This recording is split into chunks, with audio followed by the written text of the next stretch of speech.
Hello, everybody. Welcome back to Astral Jewels. I hope you've had a great week. It's certainly been an interesting one. And because it's been so interesting, I'm doing a planetary review for August, in actual fact. And I'm going to go back over a few of the events that happened in July so that you can get a gander of what the charts actually look like. And I'm just going to show the last couple that I had for July. And remember from the 13th onward that things started getting really, really fiery. And I think it was what you can see in this slide is there was the Uranus-Mars conjunction, and it hadn't quite got to Jupiter at that point. And we had the Sun and Venus opposite Pluto going on. So Sun opposition Pluto, which is still in play, I believe, at the moment. And we had Mercury Uranus and Mars squaring the moon. So it was quite an interesting, Mercury was squaring Mars, which can create a lot of conflict in terms of communication. But as I've said, Uranus and Mars are very, very volatile, and they're in Taurus now, and that is to do with our value system. And of course, you would think that's the monetary system, but it's also our values in terms of what it is that we do value as human beings, so socially. So it's not just finances, but also bear in mind that Taurus is an earth sign, and it often has to do with property. So your property, and with Uranus in there, it can herald in changes in property. Things are, quite volatile. So changing up and down. So prices can go up and down, for example, in terms of property prices. And because Uranus heralds in change, it could mean a change in property. And unfortunately, there might be some people who lose their property, which we don't like to see, but that is also on the cards. So just so you're aware of that. And so that was the 16th. And then the 31st, things got really, really hot. And it heated up basically from the 13th, 15th onward. And you can see by that chart there that particularly in the bottom, say from 6 o'clock, well, it's probably 5 o'clock to 8 o'clock, you can see the lines.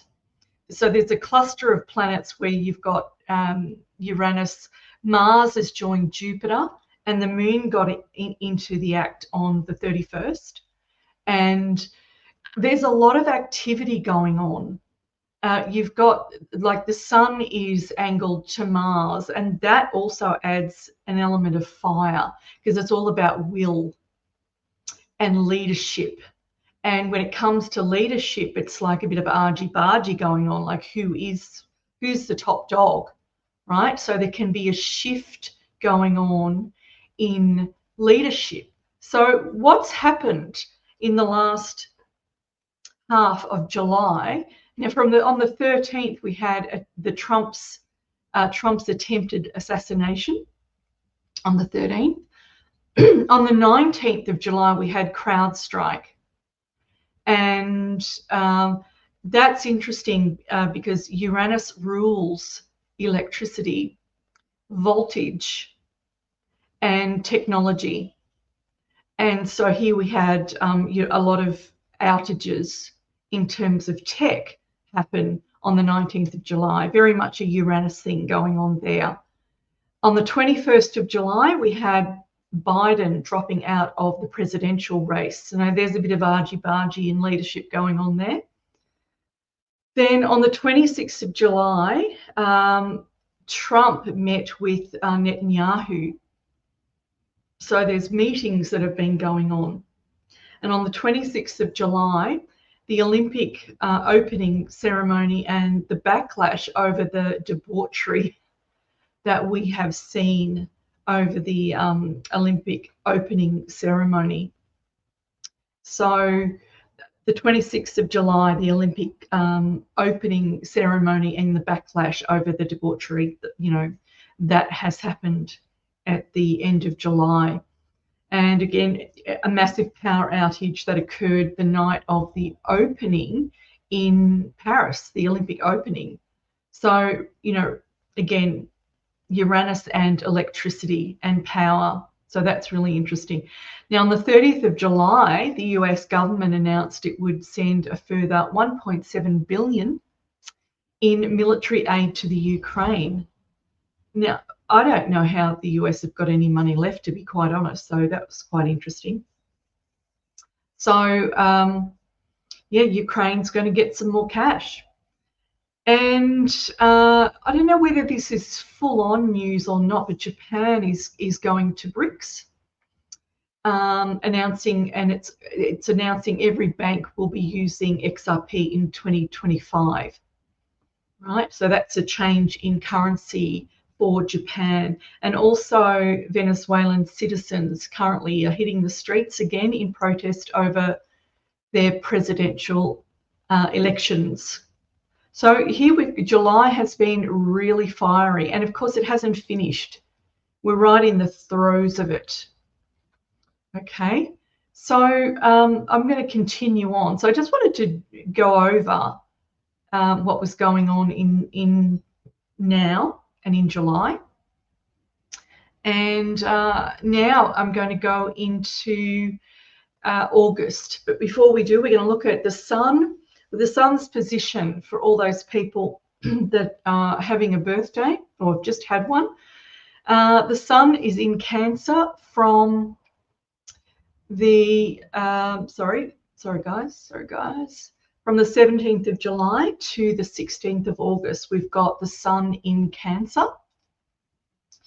Okay, and happy birthday for all those people that are Cancerians from 17th of July to the 16th of August. And what have we got here? I'm wearing glasses now, guys. They're on and off. I'm still getting used to them. So Cancer, it's also not easy to see in the sky. But we've got a new moon is coming up in Cancer. It's not so easy to see Cancer in the sky. So we've got the Beehive cluster and Acubens, or the Beehive cluster is the alpha grouping of stars. It's not one individual, but a cluster. And Acubens is also visible, but again, it's hard to find to begin with. And then we've got coming up is Leo, the sun in Leo. So from the 17th of August to the 16th of September, we've got the sun in Leo. Okay, so bear with me. I'm just clicking all over the place, guys. When it comes to doing the charts, I've got paperwork everywhere. There's just wheels everywhere that, I've got to try and keep track of. So sometimes I make a mistake. You'll have to excuse me, guys, because it's full on. Astrology is such a full on thing. So I'm just showing you the sun in Leo. Now that's from the 17th of August to the 16th of September. Now remember again, I said sidereal astrologer, not a tropical astrologer. So if you're seeing this and you're finding that your birth date has changed signs, that is why. And this is in line with the sky. Okay, it's in line with the sky. So Regulus, or its other name is Carleonis, is the alpha star of Leo, and it means little king and little and lion's heart, respectively. Okay, so two names there. Regulus is one of the 4 heavenly watchers of Mesopotamia, and the other 3 being Aldebaran in Taurus Antares in Scorpio, and Fomalhaut in Pisces. They're the 4 heavenly watchers. And the lion, of course, has been associated with the sun since the early civilization of Mesopotamia. Leo represents the heart and also will. And it's interesting when you're doing inner work, they're very much connected, the will and the heart. Often it's where you get a lot of your bravery comes from the heart more so than the belly. Interesting. And when it comes to will, it's the ultimate in will. So the higher mode is the will of God and also courage. It is the ruler of the 5th house, which is the house most associated with fun and creativity. Yay. Yay, yay, yay. So if you are a Leo, how's your creativity going? Or if you've got planets in the 5th house, how are you going with your creativity? That's the question for good old Leo. Having a lot of fun? It's not easy at this point in time, is it? There's so much going on. It's incredible. So here we go to the couple of the wheels for August. So the 1st of August. Now, it's not going to look much different to the end of July. Very, very similar. We've got the sun angled to Mars in a sextile. So that's a flow of this willful leadership. Go, war, I will is a big one for Sun-Mars force. Doing, action. I am the number one. That's Sun-Mars. So if you've got in that in your chart, you're likely very willful. And so this is a willful force that's currently going on at the moment. And as I said, a bit of argy-bargy going on. So who's the leader? Who is the leader? Big question. And then we've got the sun sextile Jupiter and opposite Pluto. And I've mentioned that Jupiter and Pluto, we've got the king of the heavens and the king of the underworlds. And so they're angled together. There's a connection going on here. And, you can say it's forces of light versus forces, people say evil, but I'm going to say depth, power. And when you apply it to humanity and collective consciousness, it is how are you using your power? Has it been taken from you, or have you got control of it and do you know how to use it? Right, okay, so that's Pluto. And Jupiter, the king of the heavens, very connected, right? And, you want to be grounded in your Pluto energy in order to get the most out of the Jupiter force that you have, so that you can connect with those two. They're magnificent forces together, and they're very strong and powerful. So just bear that in mind. And we've got the sun trine the North Node, which is the axis of destiny. And there's a few things connected to the North Node. And I'm interested in that because it's where we're heading. And when the North Node is involved, you see that it's this axis of destiny, where we're heading, where you're going. Okay, so the sun is trine the North Node. So there's a nice flow with the sun involved. And look at that from its highest force, not the lowest, which is arrogance, but the highest force, which is joy, and your vigor, your happiness. That's in play here. So joy is a choice. So being in your sun is also a choice. So when it's with the North Node, you want to consider that, okay, this is part of what we want in the new earth, our destiny. Okay. So the sun is currently, as we speak, as of the 1st of August, it is in Cancer.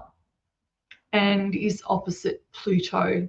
So again, the sun is the highest of us, and Pluto is the depth of us. So when they connect, it's a quite a magnificent, strong force that goes on within us, where we have to make choices about our depth and our height.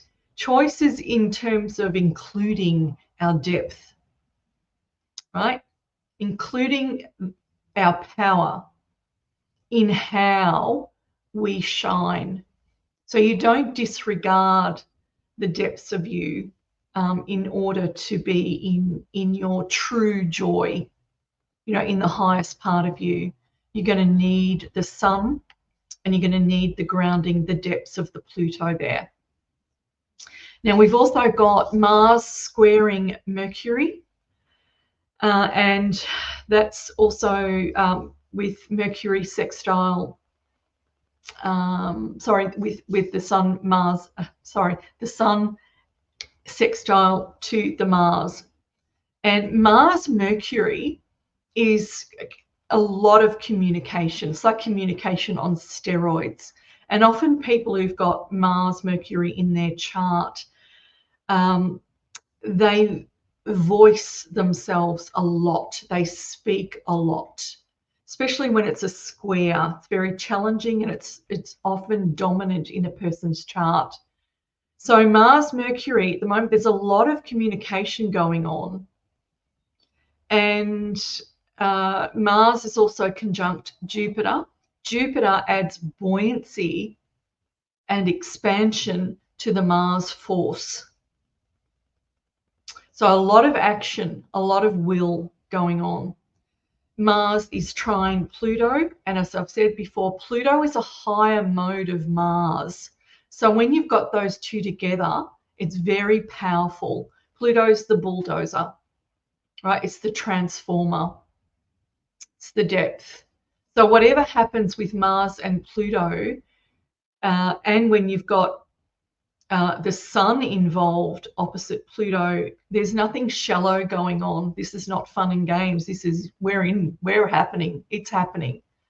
So the force of Pluto currently and Mars are very, very strong. And we've got Mars angled to the North Node.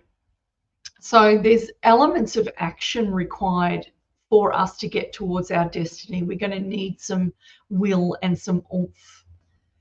We've also got some Uranus squaring Mercury. Now, Uranus is a higher mode of Mercury. So again, there is a lot of communication going on, a lot of talking. And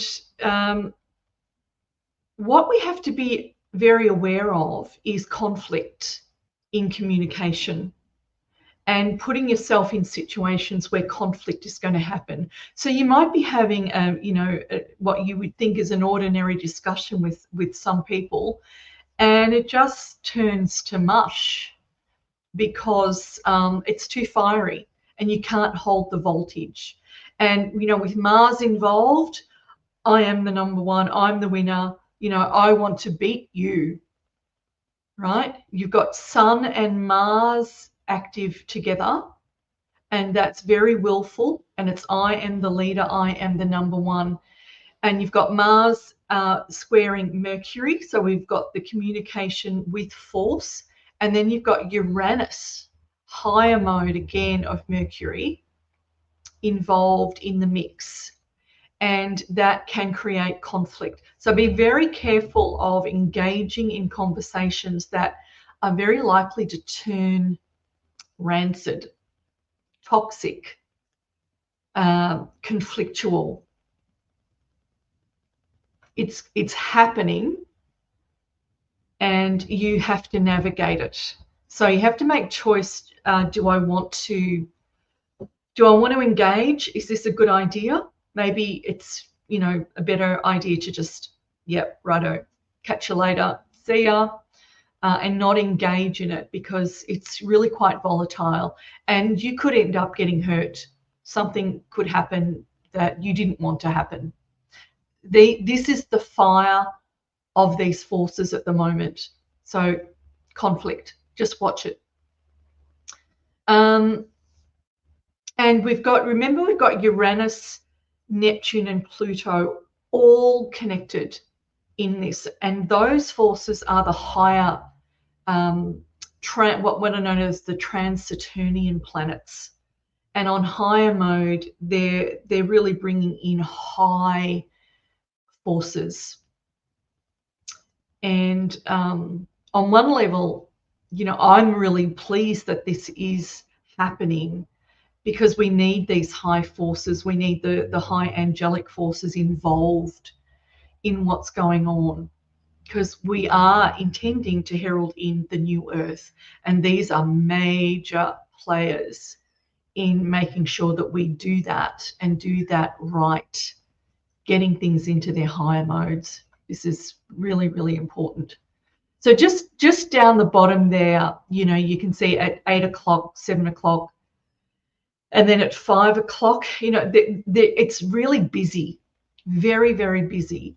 A lot of forces are angled to each other, and there's a lot going on, right? We've got Saturn squaring Jupiter, which I personally think is a really good thing at the moment, because Jupiter without any restraint, which is Saturn, can just, it's too buoyant, too expansive, and it needs structure to make sure it doesn't go off. Or another way of looking at it is to make sure that what's going on is done right and doesn't get out of control. And Saturn is the control freak in the chart. And remember, Pluto's the transformer. So that there's control and transformation going on at the same time.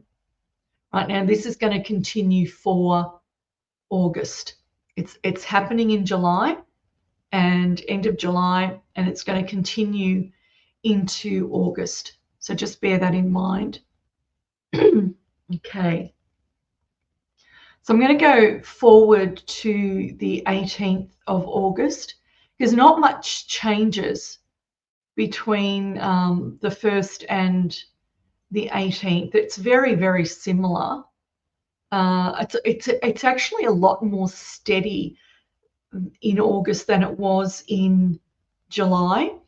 But what's interesting is what happens when you have volatile forces the way we have meeting. A lot of things get set. It's like turning a key, and things just start. Things get set off, ignited, if you like. So it's not that, this happens on one day of 1 month and that's it and it's over. It's not how it works.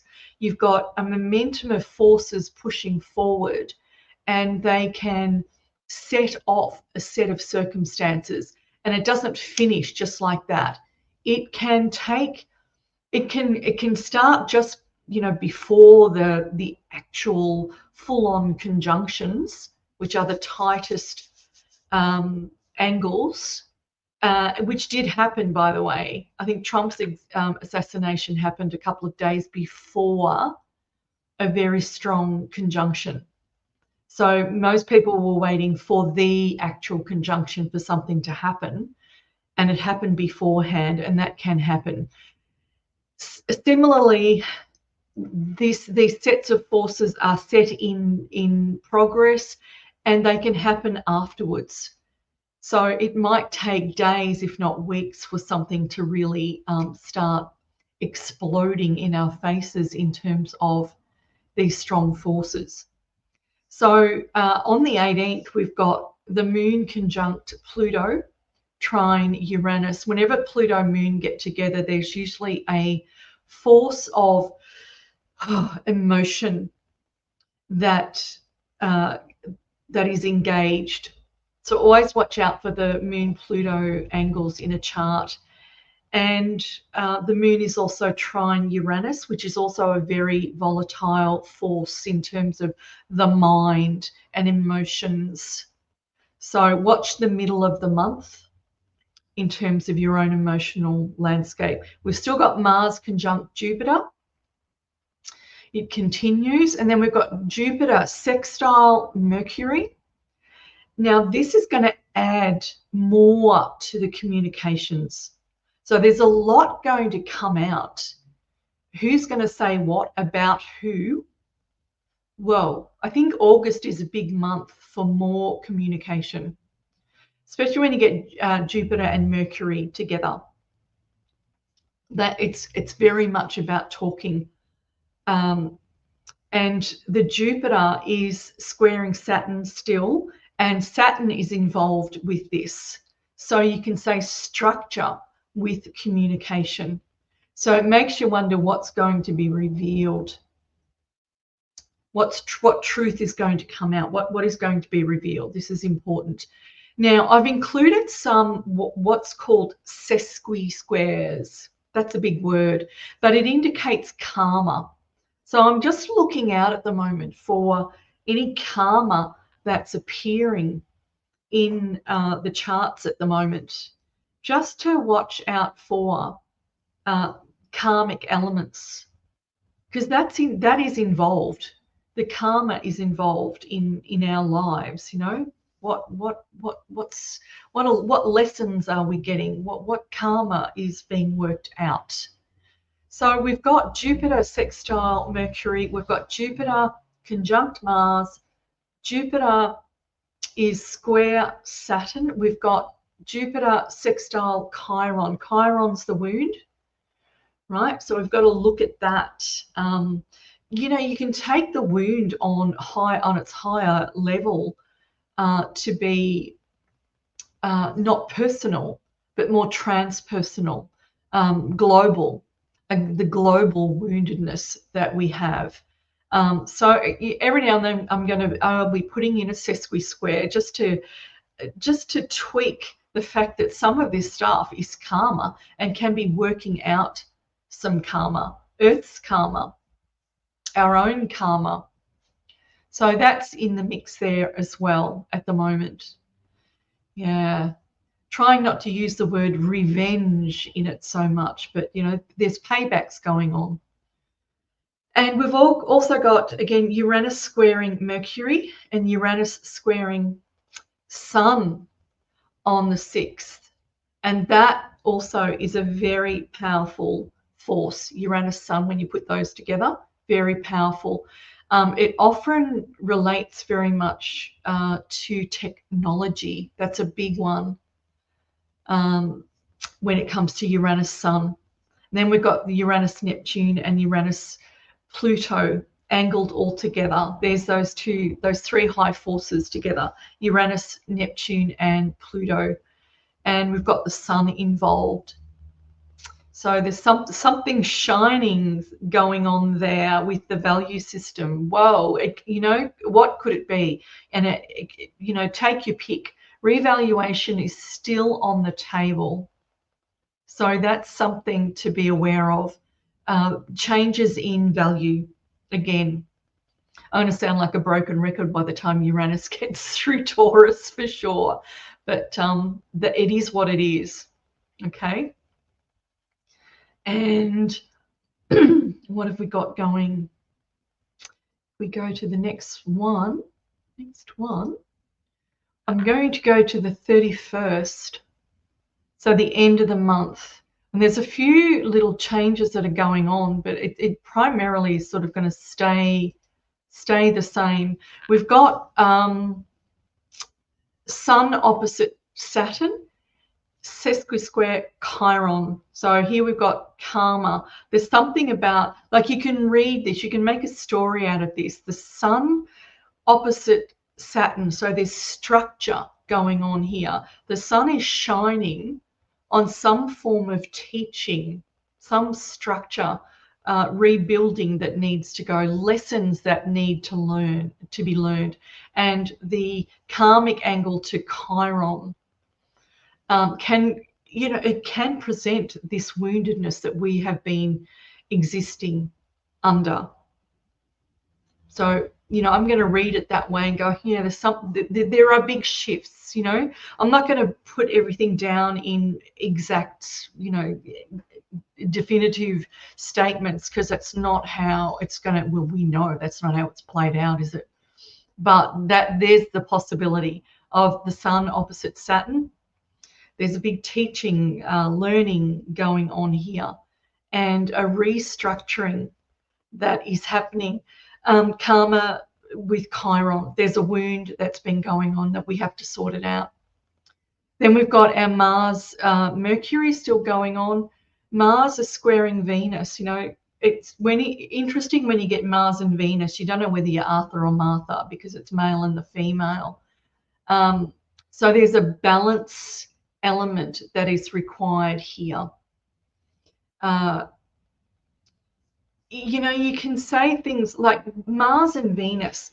Have a look at what's going on with the Olympics, for example, that, who's male and who's female, all these crossovers that have been going on. This is indicative of Mars and Venus, basically, you could say screwed up, because Mars is Mars and Venus is Venus. A man is a man, a woman is a woman, and these crossovers that are going on, well, what can you say? So with Mars squaring Venus at this time at the end of August, just watch out for any communication in terms of what has been going on about the disempowerment of women, for example, and also the difficulty that men have been having amongst what is being presented, and the crossovers with the influence on our teenagers, on our children, with what is male and what is female. We really, really, really need to look at this. And a lot of people, it's in our face. So, we have been. So when I see Mars Venus at the moment, that's what comes to mind. And there are issues here. It's a problem. There's a, I won't say anymore. Okay.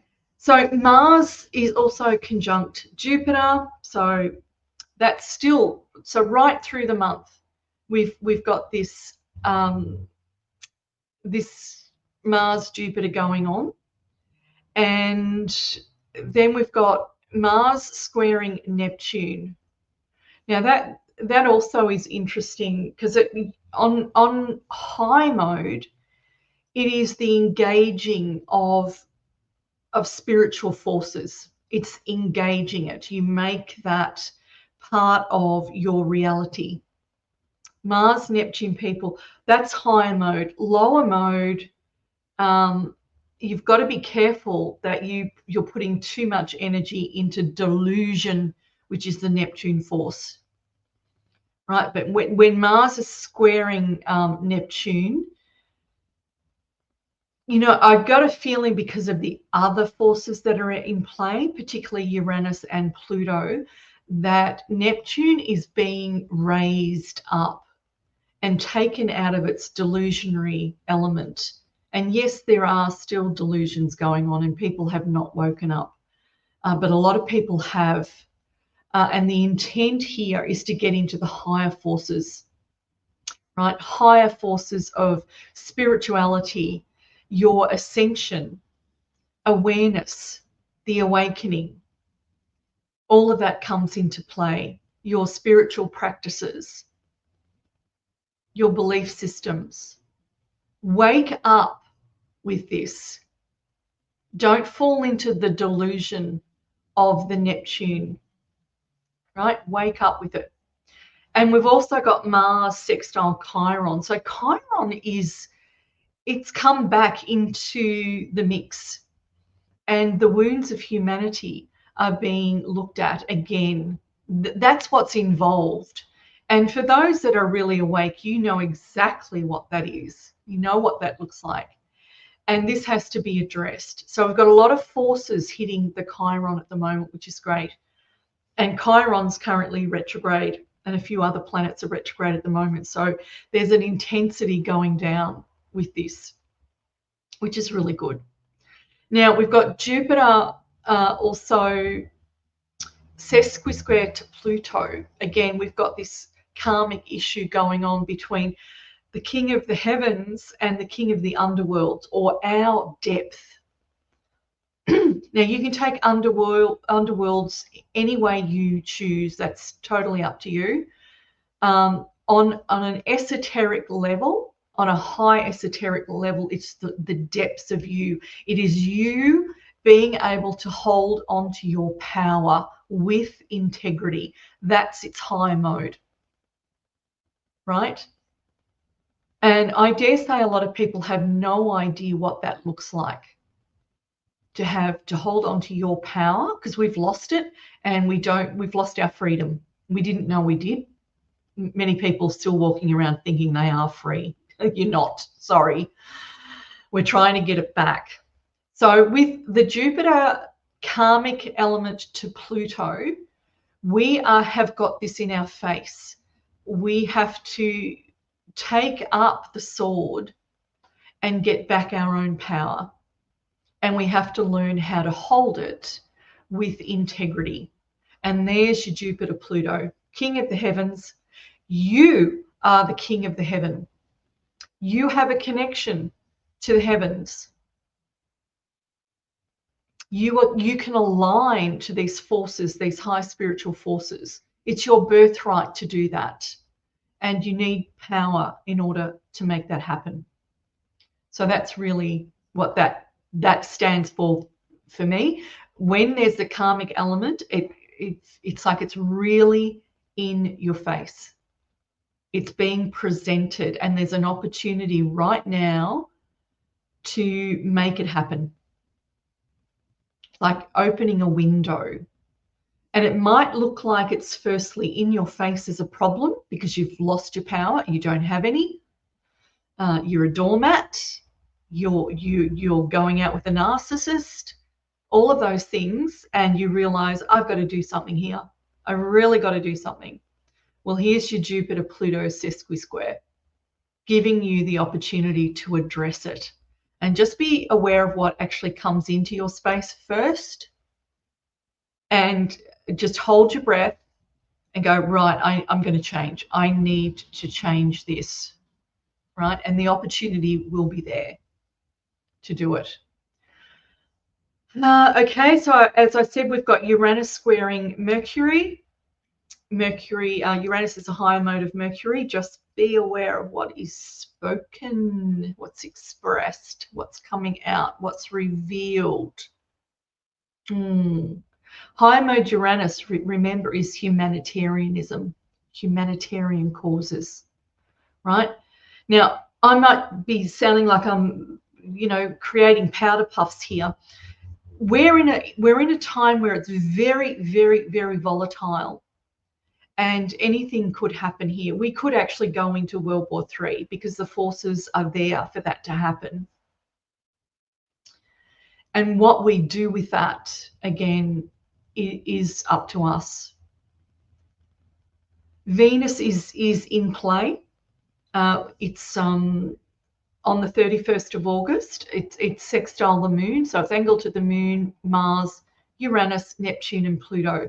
So the feminine is coming in to play, right? Now those forces, the Venus moon and Venus opposite Neptune, beautiful, beautiful forces.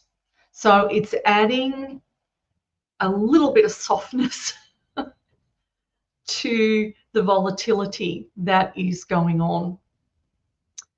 And we can't get past this the Mars Jupiter. And Mars is going into Gemini on as of the 31st, of the end of August. And so with Mars and Jupiter, we've got this expansion and buoyancy to do with forces, force, fight, whatever. I am going to fight. So there could be war. You know, all of August is showing the possibility, and you know, if it happens, what day? I can't tell you that. It could be any of those days, and it could, you know, it could have been July, but it feels like there's a lead up to that. And you know what's going on?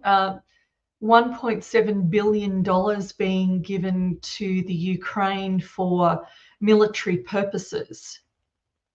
What's that all about? More money? What's going on? Hello. So just consider that. Consider that. Right. Now, again, we go into the new moon in Cancer on the 4th of August, and we've got the full moon in Aquarius on the 19th of August. Now, the Aquarius full moon is on the 19th at 6:26 p.m. That's Australian time, I think it is, and the sun is in Leo at 3 degrees and 3 minutes, but time and date say it's on the 20th of August. Oh. So you decide. You decide what date that is. I would be looking at both of those days, to be quite honest. And a full moon in Aquarius. Aquarius is ruled by Uranus. Good old Uranus, our volatile friend at the moment that is fighting for our freedom and waking everybody up, shaking you to the core. That is what's going on with good old Uranus. And with a full moon in Aquarius, anything could happen. Again, one side is that fight for freedom that comes with the Aquarian energy, non-conformist, the rebel. I will do what I want. I won't conform to what you tell me to do. And you've got the full moon just blazing in all its glory. So take that on personal mode. And again, who are you a doormat to? Do you have to change your whole ideals of who you want to be and how you want to be in the world, right? Are you free? Are you a conformer? Are you a doormat? Do you have to burst open, which is one of the Uranus forces? It will do that. It's volatile. Or are you going to get into another argument again and again and again with somebody that is not one of your people? You've got to look at that. Remember, we've still got Saturn in it's in Aquarius, and there's still that element of looking at who is your tribe, who are your friends, who can you align to, who's got your back, who doesn't have your back. That's still going on. So the full moon in Aquarius is also going to highlight that. And remember the new moon in Cancer, new beginnings, and it's about caring. And do you care for yourself? Look at that element. Are you mothering yourself? Are you caring for yourself? That's one of the highlights there. And then you've got the Aquarius full moon that's going to, allow you to burst open into being an individual. Who am I comes into play yet again, right?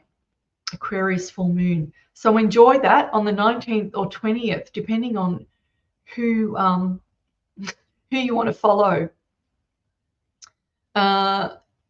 That's in terms of dates, by the way. And in tropical, it won't be in Aquarius. So this is sidereal. This is sidereal. If you look in the sky, that's where you'll find it. Okay. Cool. Now, our last one, guys, and we're going into the retrogrades. So for August, we've got Mercury starts a retrograde on the 5th of August to the 28th. That's a long stint of retrograde. And remember the planets, it's like it spins on the spot. So when Mercury is retrograde, it's advised not to do new projects, but to finish up old ones, to get your filing cabinet cleaned up. Be organized. Don't delegate jobs or big jobs to other people. They're likely to get mucked up, or they just won't get done. This is indicative of the retrograde Mercury, so just be aware of that. It's a bit like head down, bum up. If you've got to study with something, a retrograde is a good period to do that. If you need to study and really get into learning something, that's a good thing. Now, interesting, with all the communication going on this in August, that there happens to be a retrograde. So let's look at things from thoroughness.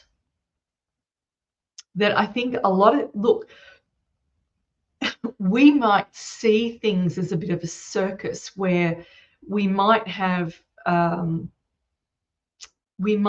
political people or even well-known people join a circus and make an absolute fool of themselves because they couldn't muck up. So if they step out and start expressing themselves or explaining themselves, often a retrograde is not the best time to do that. So that's one angle to look at. There might be a few mistakes that are made here. And are they intentional? That's another thing to see.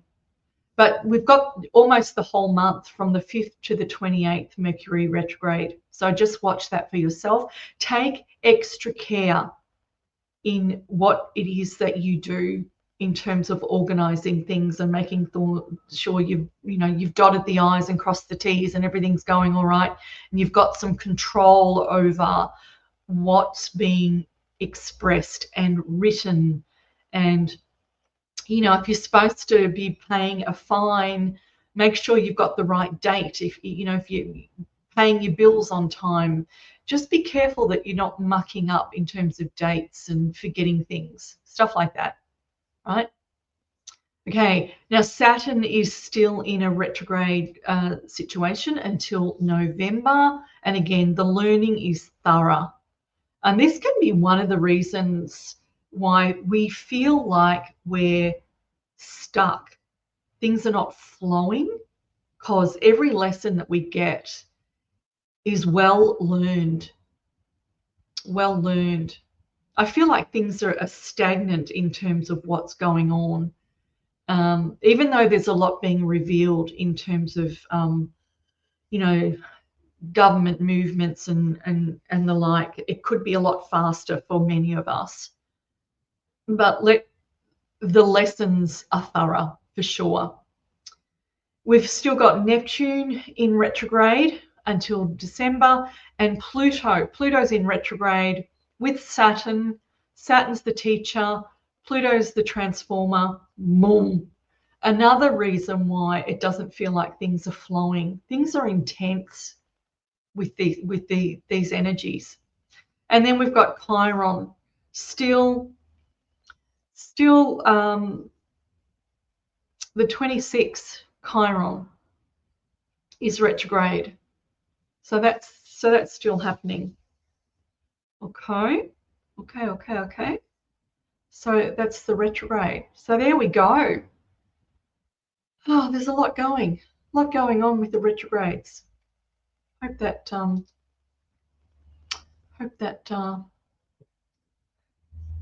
I hope that sits well with you guys. You know, you can see what's absolutely going on. Absolutely going on. Not so easy, hey? Not so easy. Okay, so we've got that. And I don't know whether I can put the wheel on again, guys, and you can see it moving around.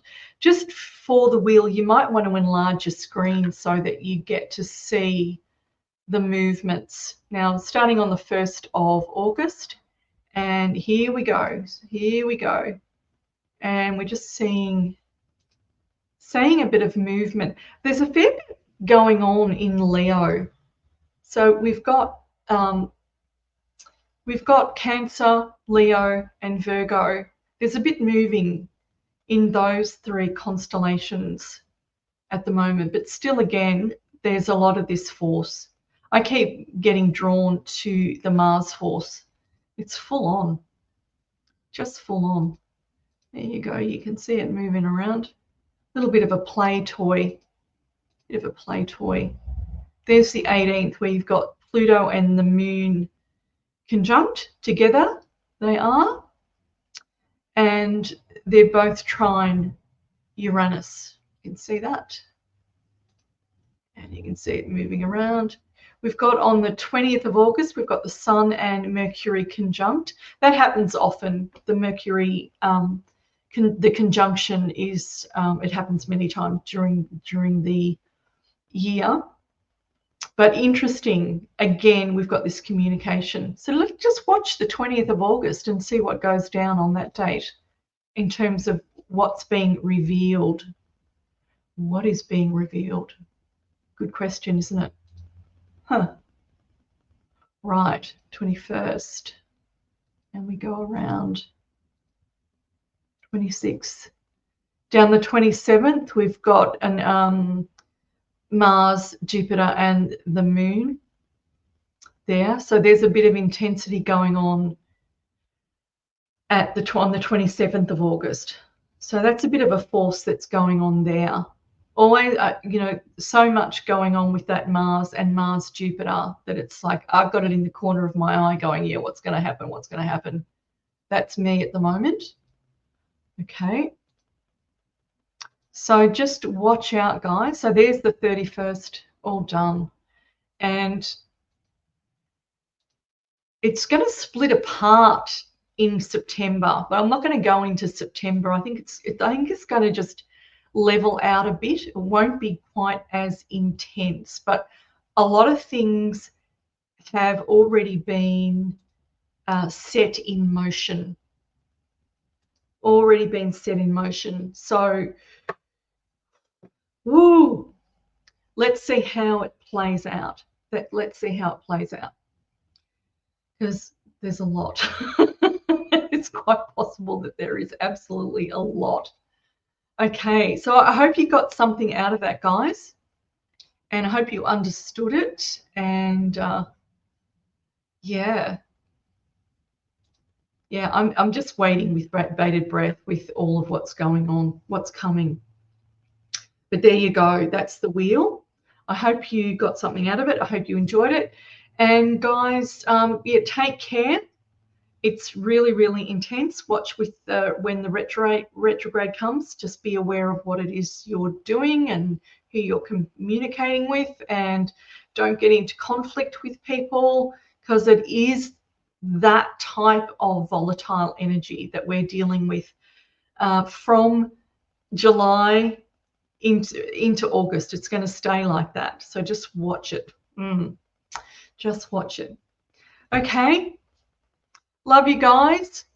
Stay good. And I will see you very, very soon. Bye for now. Bye.